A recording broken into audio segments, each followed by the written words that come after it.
What's up, guys? CloseFan37 here, going to show you guys how to string up a John Grant Jr. replica pocket in the String King Mark II-V. So background information, obviously if you don't know who John Grant Jr. is, you're probably living under a rock, and for the last 6 years or so, everyone's wanted to know how he strings his pocket. And it's very easy to string up a stick and throw in 4 shooting strings and call it a Mark Matthews replica or a John Grant Jr. replica, but what's fun about John Grant Jr. stick is he does some very unique things to make it stand out and things that not a lot of people know. So I'm fortunate enough to live in Colorado where he lives and coaches and plays, and I have met him a handful of times. And 5 years ago I did a replica in a Reebok 9K for you guys.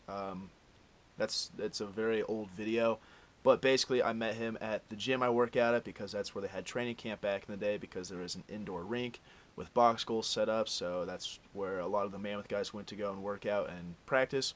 So I got to mess around with the stick and see it, and it was really unique and really cool. So I did a video on that, and then 2 years ago I worked the World Games here in Colorado with Gate Lacrosse, and at that time he was sponsored by Gate.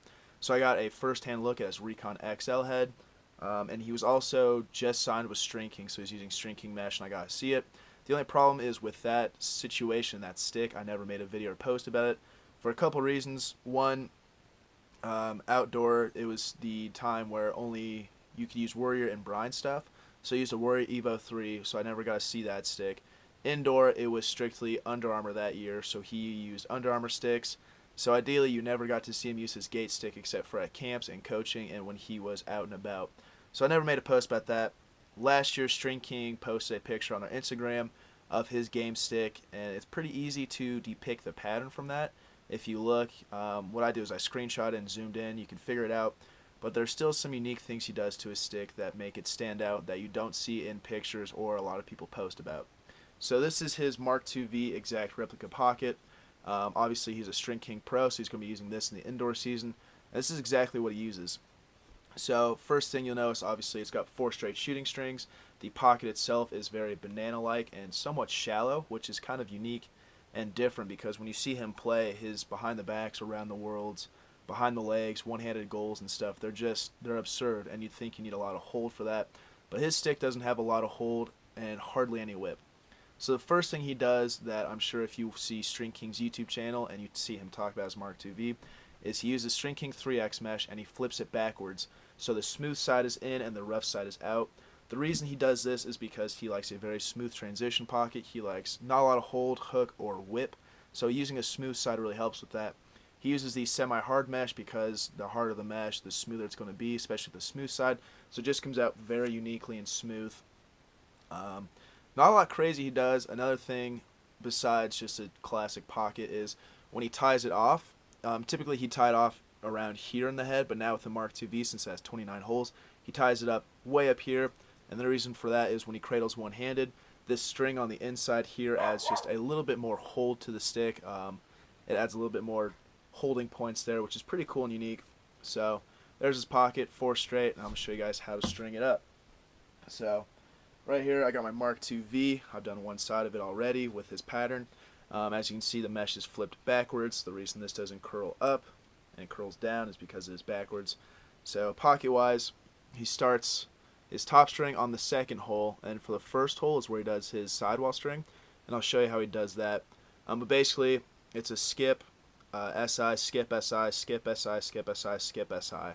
So that's 5 right there in the front, which means it has hardly any channel, but it has a very smooth, consistent release up there.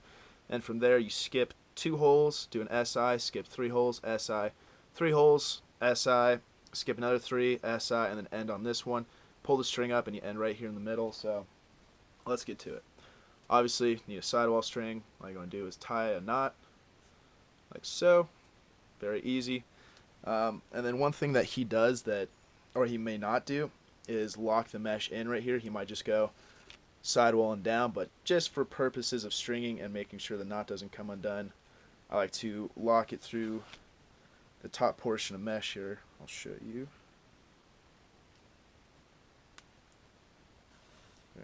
So just like you would start any sidewall or any top string, he pulls it, lock the mesh in right there, which is a little loop. So this is going to lock down this mesh in 2 different places, which is great. And from here, you just go through the very first hole here, skip a hole, and do an SI. If you don't know what the SI knot is, you can just look it up. But it's pretty universal. I think in the last 4 or 5 years, everyone's learned about it. So there it is. You start on the first hole. Basically, you skip 2 and then do an SI, and then from there, you skip 1 hole in the Mark II V and go down 5 times. So you got skip 1, pull it through, pull it nice and tight. You got skip 2, and I'm just going to go ahead and do the next 3. So I think you guys get the point. I don't have to show you how to do the first 5.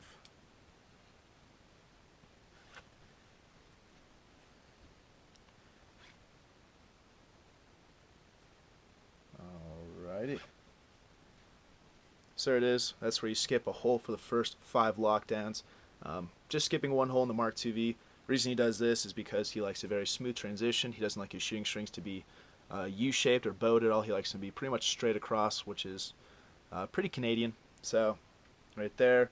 And this is where it gets a little tricky because the Mark II V does have 29 stringing holes, so it makes it a little difficult to follow. But I'll do my best I can to show you guys, and I'll put the pattern below as well. So after you start from the top and go down 5 holes, only skipping a hole with each, you go through the next one and you skip 2 holes this time. And do an SI. Pull it nice and tight. So there you go.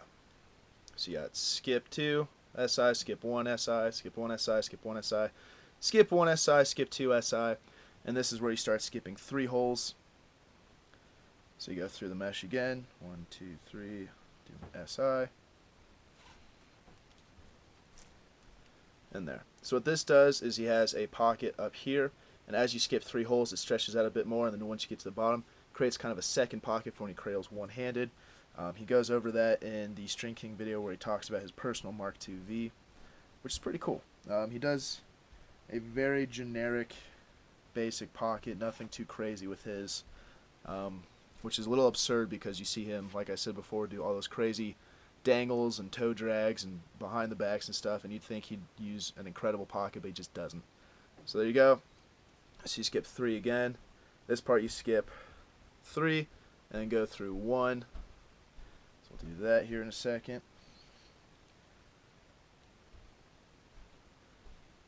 Uh-oh.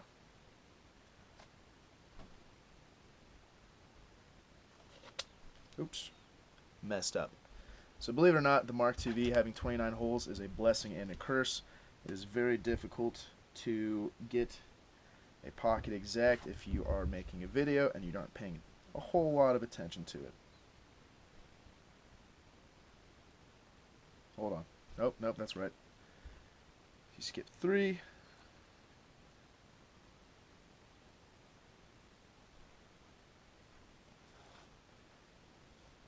Skip another 3 for the end. So after stringing his pocket a couple of times, you start to get the hang of it. So I'll show you how he ends it off here in a second. But basically, you got skip 1, skip 1, skip 1, skip 1, skip 1, skip 2, then skip 3s all the way down until you get to the very end. You'll notice you have 2 holes left after you do all the interlocks here. And what he does is goes through the mesh, through the bottom hole. So like this.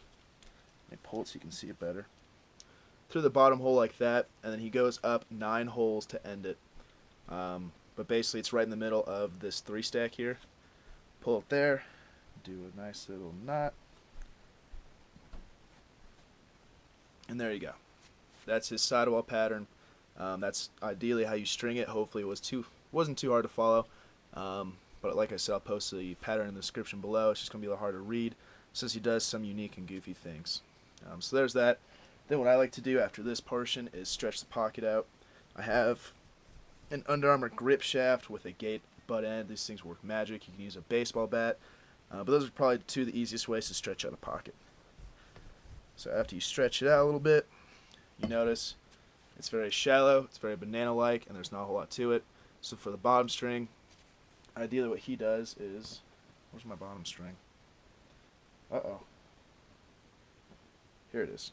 So String King bottom string, typically with a pocket that goes down 10 diamonds, you do it through the 9 diamond, but because he's Canadian and he likes the ball to sit in the middle but also a little lower, he does it on the 10 diamond row. So what I like to do is go through and weave it so it stays nice and even, instead of starting in the holes and then going up through the mesh. Just a little bit of OCD kicking in. So basically on that 10 diamond row, he goes through 8 diamonds and leaves the 2 outermost ones without a hole or without a string through it, right there and right there. And to tie it off, the Mark IIV has 7 bottom string holes, which is a little absurd. But basically, what he does is he goes through the second and fourth one in that first row. So you can see here, goes through those 2, leaves the outer ones, and then it's a simple wraparound. Bring it back through, then down through the bottom one, so it creates that nice little wrap. What that does is just, I'm not sure exactly why he does it, and the Mark IIV having 7 bottom holes is crazy. A lot of customization options, but for something very generic and simple like this, it's a bit overkill. But basically, his bottom string, it's not too tight, but it's not too loose. So you can see here, what that allows for is a nice little lower back pocket when he cradles one hand, but also for it to shift up a little bit for when he's two-hand power cradling and going through traffic. So with this, you just tie off a basic little knot there. Get that going. And boom. That's how you do the bottom string in the pocket. As you can see, it's very shallow. Nothing too crazy yet. But as time goes on, the more you use it, the more it's going to break in and stretch out a little bit. And being 3x mesh, it's going to stay almost super consistent. So once you get the shooting strings in with the string shooters and sidewalls, it's really just going to be an overall very consistent pocket. So there's that. And for the 4 shooting strings, typically you see a lot of people do it on this row and go down, but since his pocket has no whip and no hold, he likes the shooting strings just a little lower, so when he does cradle and the ball sits there, it's going to just kind of hold there naturally. So for the 4 shooting strings, obviously it's pretty easy to tell, but he doesn't wrap them around the head. He goes through the sidewall portions here, but the first one he goes through the sidewall hole, he says that just makes sure it stays tight and it keeps it very consistent, so it's not going to change a lot, and it just kind of meshes with the head and looks a little nicer. So once you input those 4 shooting strings, your final product is going to look something like this. So here's a finished product of the John Grant Jr. Replica Pocket. Another thing he does with his heads that I'm not going to do with the ones I sell is he pinches them with his hands. I'll show you with my personal one. Basically, he just pinches it from the top like this. And there you go. You got a little bit of a pinch to his Mark I or Mark IIV. He does pinches a decent amount from the top and then also in the middle portion, just because when he holds the ball in cradles, right in the middle portion where he pinches it, it's going to have a bit more hold and it's going to be a little harder for the ball to come out. But with the pinch, it's going to be deadly accurate. So that's ideally how you string up the Mark IIV with a John Grant Jr. Replica Pocket. Like I said before, string king 3x mesh flipped backwards, so the smooth side's in and rough side's out. 4 shooting strings, pretty generic sidewall pattern, easy to follow. Just a couple of skips here and there. But that's what he's going to be using in the indoor season. Hope you guys enjoyed the video. Hopefully you guys picked up something. Another weird thing and kind of irritating is when you buy a String King 3X mesh kit, it comes with 3 shooting strings as opposed to 4. So you either have to get a 4 String King shooting string to make it completely his pocket and completely String King, or just throw in a 4th white shooting string you have laying around. If you do that, I recommend putting it on the top portion. The very top one to be the non-String King shooting string, just because you really want that extra hold and that extra weave that the String King shooters have for the bottom 3, so it creates that nice natural feel. But his pocket, it's incredible. The more you play with it, the more you like it. It doesn't have hardly any whip, so aiming with it, passing wise, is extremely deadly accurate. Behind the backs are super easy because it just comes out right where you put the stick. Shooting with it does take a little bit of time to get used to because of that no whip and no hold aspect, but ideally, after you use it for an hour or 2, you get used to it. So that's the String King Mark IIV John Grant Jr. Replica Pocket. So I have a couple of these strung up ready to go on the website, 50calmesh.bigartel.com. They're priced at $140 plus shipping, which is a pretty good deal considering a pre-strung String King stick is $129 for the Mark IIV. So you pay $10 more for a replica pocket as well as the 4 shooting strings and a unique touch to the String King Mark IIV John Grant Jr. Replica Pocket. That's a lot of words to say for one thing to describe it, but that's what it is. I also have a handful of Metal 2 155 shafts that are silver, so you can have a complete John Grant Jr. stick. That is what he's going to be using, is either 155 or 165. He said he's probably going to use the 155 because it's just 10 grams lighter and he wants the extra lightness, and he doesn't do a whole lot of cross-checking. But the 155 is still going to be strong enough for him to, cross-check people and block cross-checks with a shaft. So check it out, guys. 50calmesh.bigart.com. Have a handful of these up, ready for grabs. Hopefully you guys enjoyed the tutorial and the replica idea. Here's one last look at the finished product. This is one that's freshly strung and not broken in at all. This is my personal one. As you can see, it's broken in, so the pocket is a bit more shifty. But like I said, this thing's just deadly accurate, super smooth. Great for the Mark II V head. Supposedly, once the Mark II-A comes out, he may be switching to that. The pattern will still transfer over because the heads are the same sidewall hole-wise. The Mark II-A is just a bit more pinched, a bit better for his playing style. So let me know what you guys think in the opinions down below, or in the comments section down below. Let me know if you guys picked up a Mark II V. So far, I'm absolutely loving the head. The Metal 2 shafts are incredible. I'm using a 155 for box and probably a 125 for field, but I'll do a video down a little later. So there you go, guys. John Grant Jr. Replica Pocket, and I think this is the best way to describe that it's the wizard, not the wand saying, because you see all the crazy things he does, and it's just insane how he pulls them off, and you see his stick, and it makes no sense. You got someone like Mark Matthews who uses a 4-straight Canadian pocket, typically with soft mesh, but now he's using ECD Hero mesh, and it's just, a lot of hold, hardly any whip, and you can see how he pulls that stuff off, but not John Grant Jr. He uses a banana pocket with no whip, and it works out great for him. So there you go, guys. Let me know if you guys string one up in your Mark II V. Post pictures, tag me on Instagram, whatever you want to do. Hope to see you soon.